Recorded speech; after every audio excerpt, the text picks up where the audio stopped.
My name is Herb White. I'm editor-in-chief at the Charlotte Post.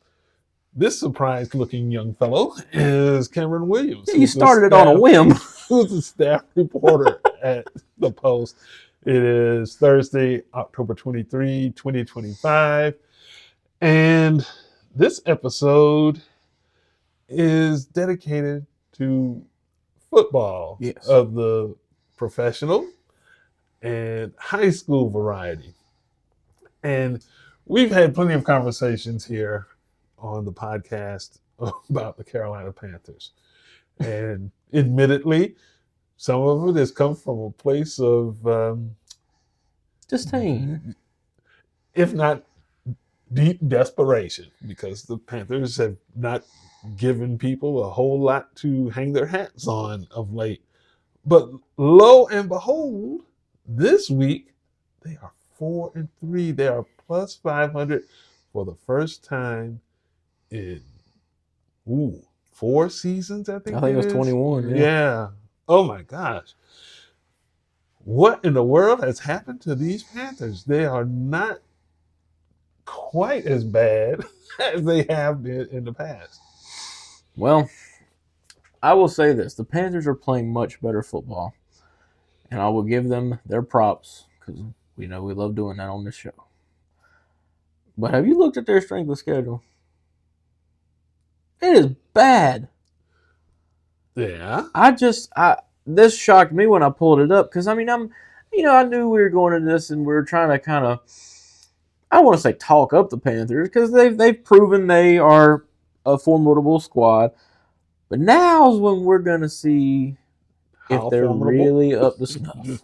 Yeah.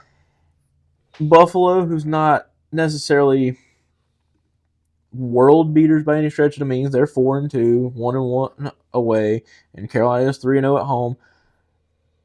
But I wonder if the Panthers can keep this game close, even if they lose it. If they keep this game close, then I'll be a believer. Not because I think the world of Buffalo, but because you're talking about a 7-point win over the Jets. Terrible.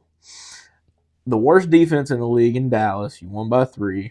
Okay, good. You held the Cowboys offense, who is number 1 in the league, to 27. I'll give you some credit there. Bad Dolphins team. Had to come back from down 17-0 at halftime.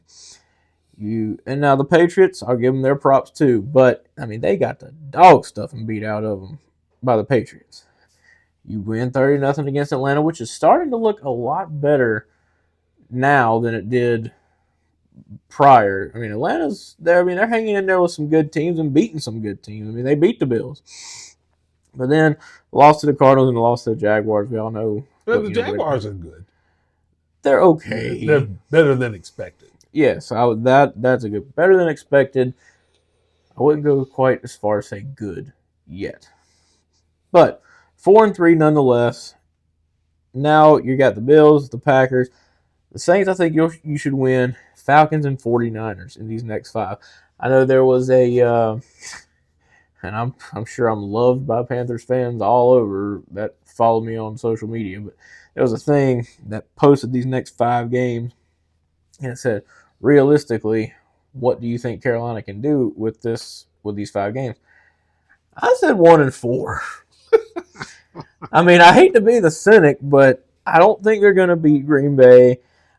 Maybe, but I just think Green Bay on the road is going to be a little bit too tough at Lambeau.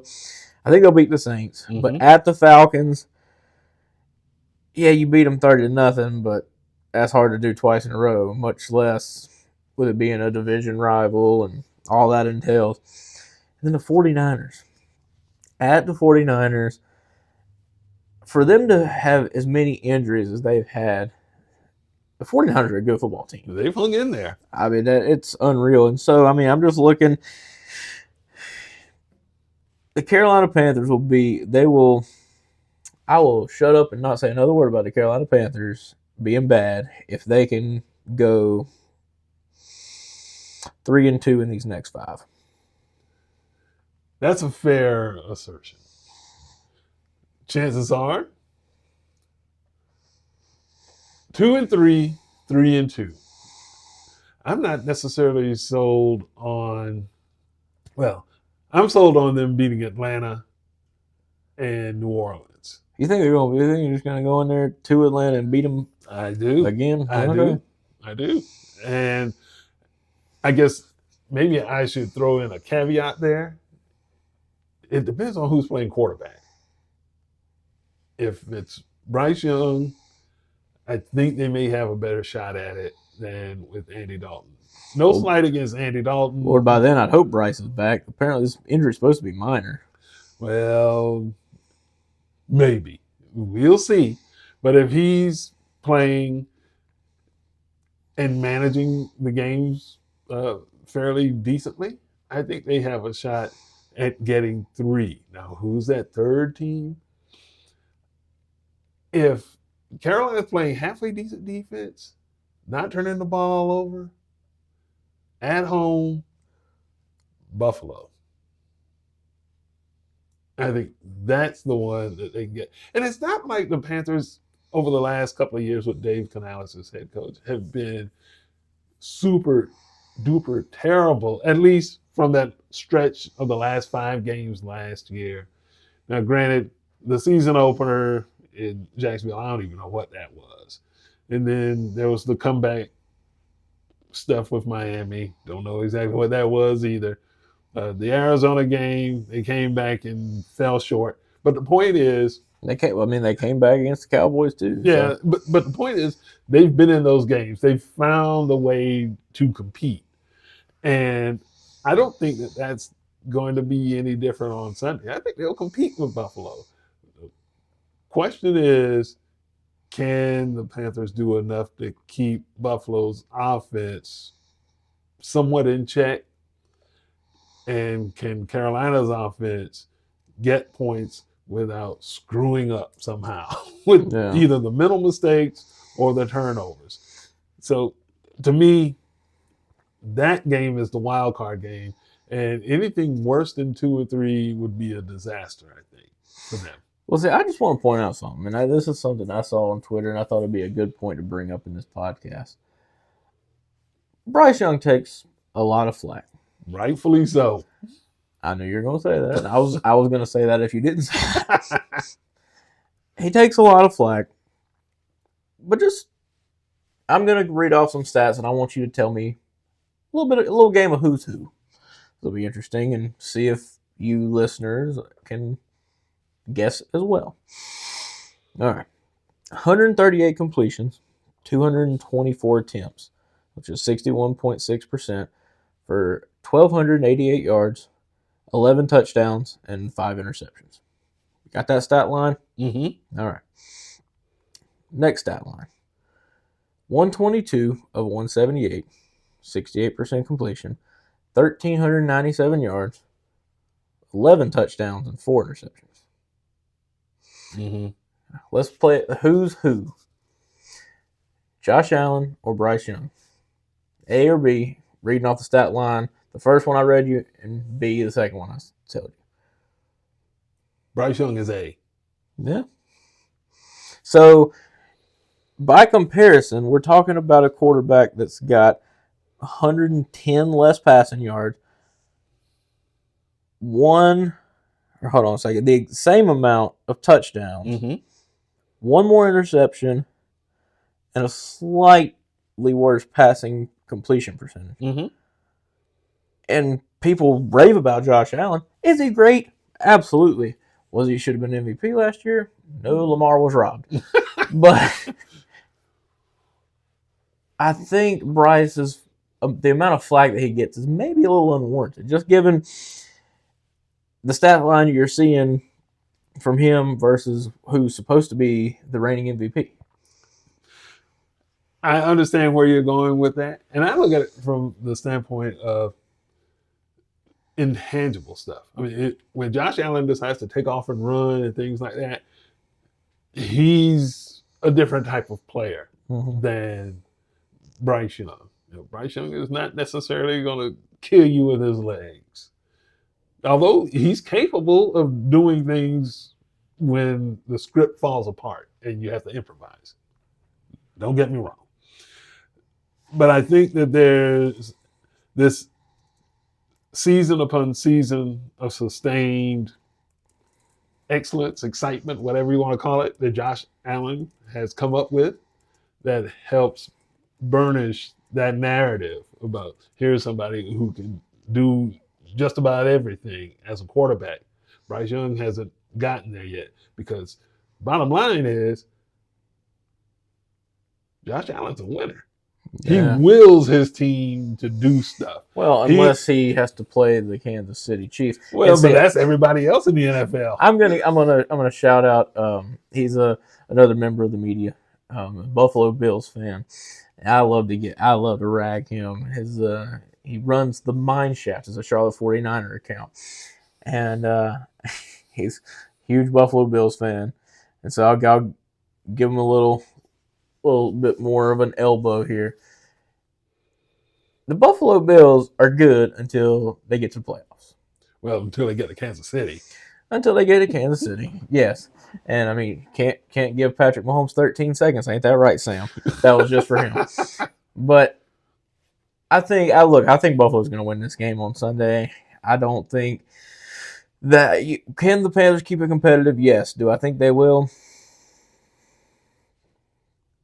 10 to 14 point victory margin for the Bills. Whoa, 10 to 14. 10 to 14. Woo. Well, that's not very competitive. I mean, it's a 2-score game. We're talking about over the course of the whole game, 2 scores. It's going to be a 1-score game. Okay, all right. We'll see who gets my a 1-score game, and then you have to figure out who do you trust in the clutch, because that's what it's going to come down to. This is the NFL. Mm-hmm. And although college football has started to get that any given Saturday feel to it, the NFL has always had it. And unless you are just flat terrible, most of these games nowadays come down to 1 or 2 plays, and it's going to be in the last few minutes.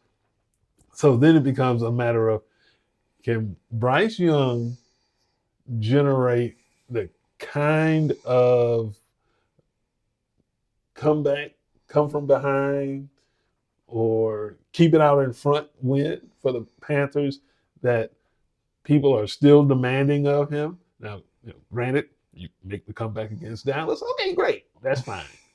You come back against Miami. Who hasn't? then it becomes a matter of, well, here's a legit team with real playoff aspirations. Can you do it against them? I'll say this. I think they've beaten teams that have real playoff aspirations. Not talking about New York or Miami. But look, Dallas is only, a game and a half, 2 games behind in the East. Mm-hmm. Philly's not looking like a world beater. So if Dallas's offense continues to produce the way they are, I think there's still a glimmer of a chance for them. I don't see, maybe Atlanta. I know they're in the same division. See, it's going to be a who's who as to who can keep a good enough or a well-rounded enough record to get a wild card. Wild cards are going to be they're going to be highly coveted. Mm-hmm. Because you have divisions like the NFC East where there's 3 teams vying for a spot, but if the 2 teams that miss out don't have a record of, let's just say they haven't won like 70% of their games, they're probably gonna miss out on the playoffs because they won't get a wild card spot. Mm-hmm. You just look at the North too. With Detroit and Green Bay and Minnesota, they're all gonna be vying for a spot. Chicago's not playing the worst anymore. They're actually coming around. So we're talking about the NFC that, winning your division is more crucial than ever. Mm-hmm. That's true. My question would be this, if you're talking about the Panthers. If you're the Panthers, would winning a game against Buffalo finally convince people that perhaps you have arrived, not just in this region, but nationally? Because that would be considered an upset. Oh, yeah. Arrive? No. Well, not even a win, huh? No. I don't think they've arrived just because you beat a team that didn't even make the Super Bowl. Well, that's 30 squads from the previous year. I don't think it. I don't think it means you've arrived because you beat a team that makes the playoffs every year. I think you have arrived when you have put together a full season of competitive football, and I just don't. I don't put the idea of arriving as beating one specific team. I mean, I could have scrolled through Twitter and found you about 200 Carolina Panther diehards that thought they had arrived because they beat Dallas. Like, give me a break. Y'all have arrived when you've played a complete season, gotten to the Super Bowl, and Cam Newton falls on the football instead of avoiding it like it's the plague. Well, but I guess the other side of that is you can only play what's in front of you. That's true, but I just don't think beating one team means you've arrived. Well, in terms of hope, in terms of I think give you a maybe lot of hope. maybe there's a reason to get on the bandwagon now. If you just put one foot on there as opposed to I'm not touching it, is that the catalyst to get people to thinking, well, you know what, maybe we should stick around and see what else happens, as opposed to checking out six, Yeah. 7 games into a season. I think it definitely gets some of your wine and cheese Panther fans back on the board if you were to upset Buffalo. But what can't happen is you can't go out here and get blown out. No egg laying. You can't do that. Not after the way you've performed. Yes, against probably lesser squads in Buffalo, but you can't just go out there and this can't be a Patriots 40 something to teens game. It just can't. That's true. That's true. And you got to give the Patriots credit. I mean, they've got the combination: coach, quarterback. Shout out to Drake May. So they are looking for real. That's no slouchy team. And the one thing that the Patriots have in common, they beat both of those squads. That's true. So there you go. But game time is 1:00 on Sunday, and As per usual, it seems like with the Panthers. yeah, because they don't get any national love. But that's what happens when you're bad for a long stretch of time. So, you lose, you get stuck on 1:00 Sunday. Yeah. Yeah. All right, so let's shift gears to the high schools, which I know are near and dear to you. Yeah. And high school football is a big deal around here, obviously, and we take it seriously. And that's why the Magnificent Seven rolls out with every week. And this week, we've got what is anticipated to be a real Donnybrook. Number 1 Huff against number 3 Myers Park. At Myers Park. Huff by 14. Ooh, okay. So Huff is on a different level right now. from everybody in Mecklenburg? Maybe besides West Charlotte. I think when West Charlotte plays their best game, and I think when Huff plays their best game, it's if they played 10 times, it might be 6-4 in favor of Huff.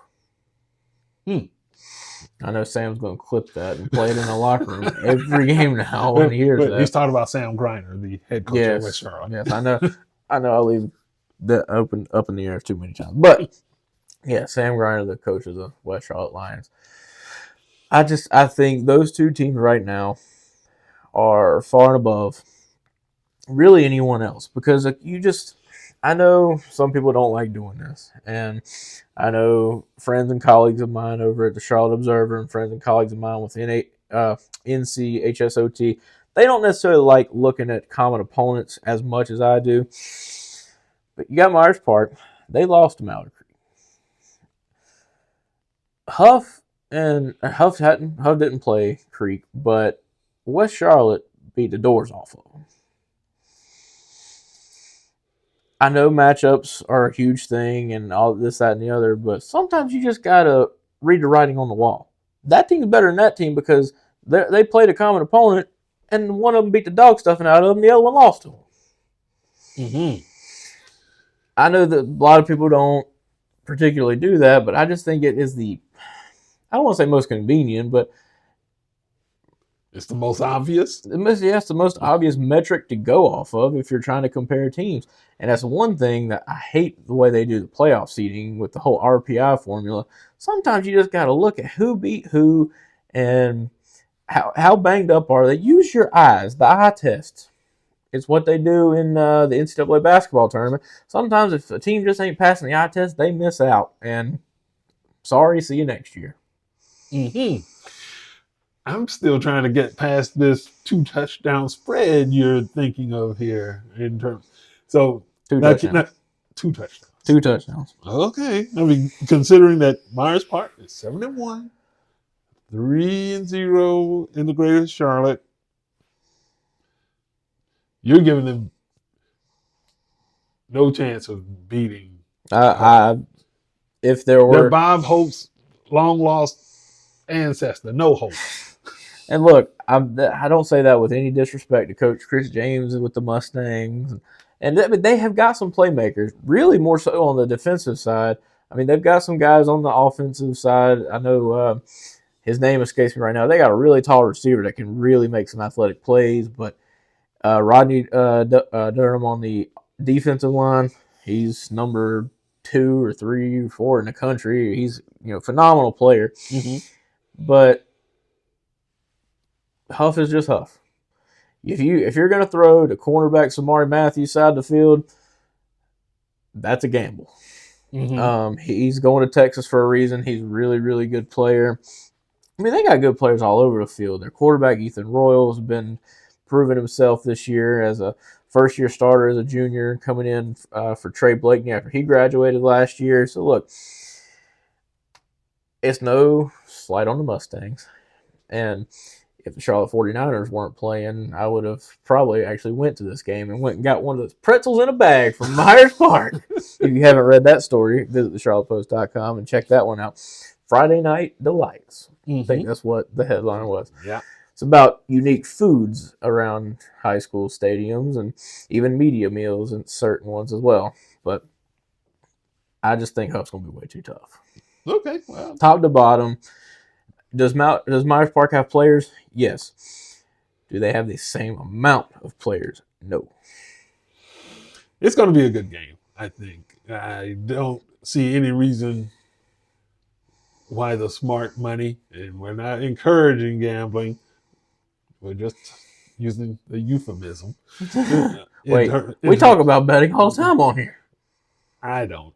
At any rate, people may think that, okay, yeah, this game is going to be finished before it can even kick off. And it very well might. But I would be curious to see Myers Park's growth. Now, they may get run over like roadkill, but I would be interested in seeing the progression in this group 8 weeks, 9 weeks into the season. And how does this all set up for the playoffs? Because this is what we're really talking about now. We're talking about preparation for the postseason. You've gone through the heat of summer. You've gotten the non-conference stuff out of the way. The rivalry games are unfolding now. Folks are jostling for position and seedings in the postseason. They're fighting for the top spot in the Magnificent Seven. Yeah. So I'm really interested in seeing progress. And just because you got beat by a certain team in week 3 doesn't mean that they can pull that off, or a similar team can pull that off in week 8. So being a little contrary to my theory, huh? Well, no, I mean, look, I think your point's valid in the fact that sometimes you can't always use that metric. I'm not saying that is the end-all, be-all metric that I use when comparing teams. I'm just saying, because, yes, your point is valid. You could have had a team that played Joe Schmo in week 2, and Joe Schmo got a lot better and played this other team much more competitive, or they were hurt in this week and then they weren't. There's a lot of factors you have to look at when comparing teams, and I think that's why the NCHSA just uses it's a stupid formula. I hate RPI. It factors in your record and then your opponent's record, and then your opponent's of opponent's record, and it does all this stupid calculation, and it seeds you based on all this stuff. Man, poor Sam Griner at West Charlotte, he had to go up to Cleveland County when, quite frankly, he shouldn't have had to. I mean, if you comparing apples to apples and looking at the team and just their results and how many points they've scored and the quality of opponents they've played, I will leave my RPI thoughts. I'll let it rest. Well, but it's not a good formula. Well, but the other side of that is this: you can complain about seeding or being hosed by being placed in this bracket, but you gotta beat who's in front of you. Yeah. That's the point. To be in the hunt for a state title, you're gonna play good teams no matter what, for the most part, especially the later you go in the tournament. Yeah. So may as well get it out the way now. And that's why this is the best part of the high school football season, because we're not quite at the end yet in terms of the determining state titles, but we are getting closer to November, and November is the best part of that sandwich. Oh, November! I'm going to get Herb out to a game a week. Well, now for the rest of the Magnificent Seven, Huff is number one, the only unbeaten, still there, 8-0. West Charlotte 6-2. Myers Park 7-1, the only one-loss team that's in there. Followed by Independence, Olympic, a team that I think is under the radar, is the Olympic Trojans. I'll interview. I don't.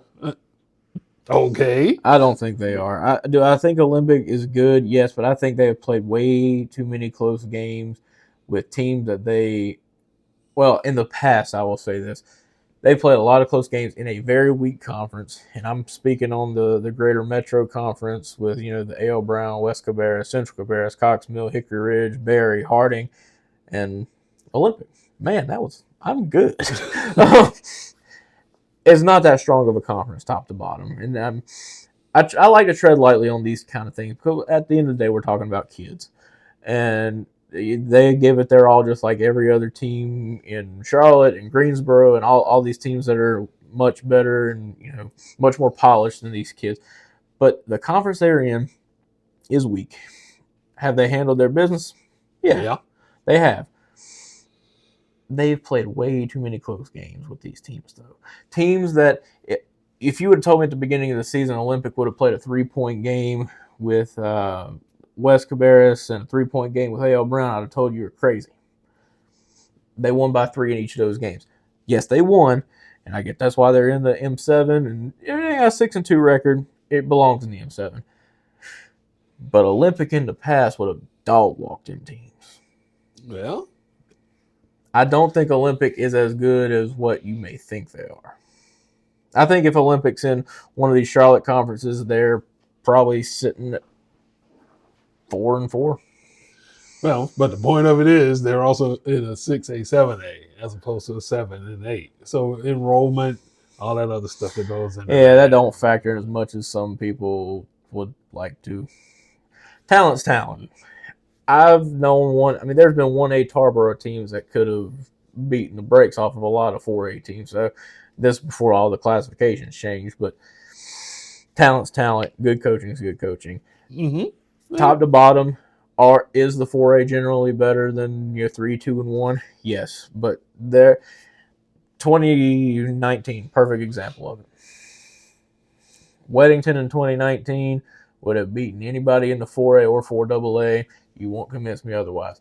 They ran through teams that had guys go on to play Division I football at the Power 5 level from Lee County. They ran through a team in my alma mater, Northwest Cabarrus, who had only given up the most points they had given up all year was like 18. They put up 40-something or 38, 39. I mean, it was an absolute butt race. That Weddington team could have beaten anybody in 4A, including Vance at the time. No one wants to believe me, but I don't think classification matters. But we'll never know for sure. And that's a fact. You'll never know for sure. But Don't be a contrarian. But can I continue with this ranking, please? Yes, please. Okay. I'm in a talkative mood. I noticed. Olympic was number 5. Providence, the number 6. A first timer this year.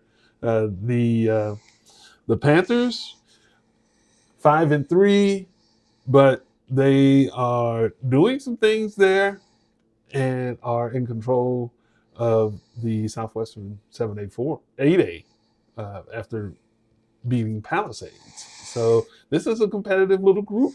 I thought it was interesting because we talked before the season, after all the media days, I remember us having this conversation about could Providence shake up some things, because Palisades was the preseason favorite. Mm-hmm. And I said on their night, Providence could have something for Palisades. And lo and behold, they did. Yeah, well, So that's why football is the best sport out there, because you just don't know from week to week. And every week is so critical. With basketball, you got a lot more games. Every week is so crucial, especially when you get to conference play in high school football. Mm-hmm. Every win matters so drastically. And as far as the playoffs are concerned, it doesn't necessarily matter anymore that you win the conference, because used to you'd win the conference, you get a first round bye. I don't think they're doing it the same way. I think they're going straight RPI, and then they're just kind of letting the dominoes fall where they may. Again, I hate that. It makes winning a conference championship mean nothing It's cheaper. it makes it mean nothing. Mm-hmm. Yeah. Used to, people would vie for that conference championship because not only is it pride that you won your conference, but it also got you a first round playoff game at home guaranteed. Yeah. It doesn't do that anymore. Yeah. And Palisades, which Providence beat last week, rounds out the rankings. So that is the Magnificent Seven for this week. Very good. I better write that down. I don't think I would have had many teams in different spots. Maybe Providence over Olympic, that one give or take, but top 4 is perfect. Yeah, I really do need to write this down. But nonetheless, that's where we are. And that is the Magnificent Seven for this week. Can't wait to see if Huff hangs on to that top spot. 14 points. 14 points. Yeah, it might be worse. Okay. All right. Yeah. And there will be a rivalry game, too, with Chambers at West Charlotte. That'll be pretty good. Pads will be popping in that one, buddy. Yeah, but the results won't be good. No, and well, it was funny preseason. I think Captain Munderland and Sam Grinder they made like a little side bet on their game and all this stuff. I'm like, Captain Munderland's about to owe Sam a steak dinner. Yeah, because it looks like the Lions are on a roll. They have figured out a whole bunch of stuff, and they are going to be dangerous moving forward. So that's going to be it for this particular episode of the Sports Charlotte podcast. Be sure to go to our website, thecharlottepost.com, and go to the top of the page with the little buttons and all that other stuff and become a donor, a subscriber, or a subscriber to our sports newsletter that comes out every Thursday. I curate it. Cam, myself, Jeff Hawkins, Benita Best, Steve Goldberg with soccer. We all contribute reporting to the newsletter.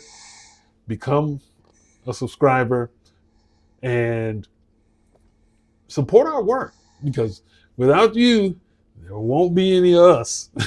That much we can rest assured. So become a donor or subscriber. Help us out and help us on the mission to keep you in the know. So for everybody here at the office in beautiful Derrida, I'm Herb. That's Cam. Thanks for watching and listening.